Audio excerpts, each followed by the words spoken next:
जलजीवन mission योजनेचं काम निधी अभावी रखडलं। पाणी पुरवठा योजनेसाठी 100% निधीचा तुटवडा। वाशिमचे पालकमंत्री दत्तात्रय भरणे यांची कबुली।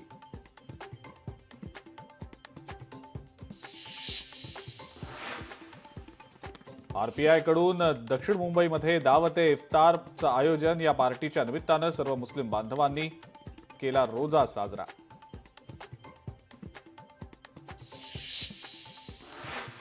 कल्याणमध्ये अग्निशमन दलाचा अनोखा उपक्रम। कोरोना काळातल्या कोविड कक्षातील बसवण्यात आलेले फायर इन्स्ट्रुमेंट्स पालिकेच्या शाळेत बसवत विद्यार्थ्यांना दिले अग्निसुरक्षेचे धडे।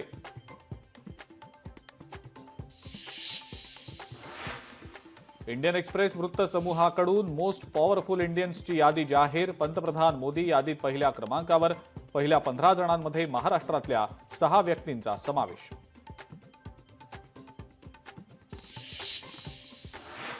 काँग्रेस नेते राहुल गांधी 7 एप्रिलला बिहार दौऱ्यावर। निवडणुकीपूर्वी 3 महिन्यात तिसरी भेट। पाटण्यात संविधान सुरक्षा परिषदेत सहभागी होणार।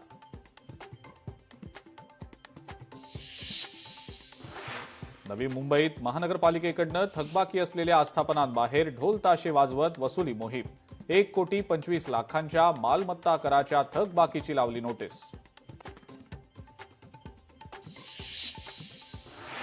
वरळी ते नरिमन पॉइंट दरम्यानच्या हॉर्न वाजवणाऱ्या वाहनांवर कारवाई। सागरी किनारा मार्गावर 30 दिवसात 3,883 वाहनांवर कारवाई।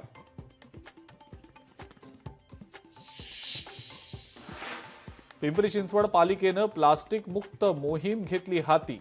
प्लास्टिक वापरणाऱ्याला थेट 3 महिने कारावास आणि 5 ते 25 हजारांचा दंड ठोठावणार।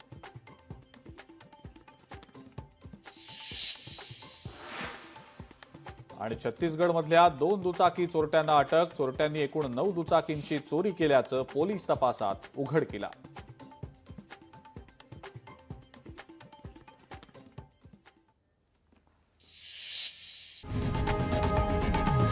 लोकशाही मराठी ऐका, पहा, जागरूक रहा।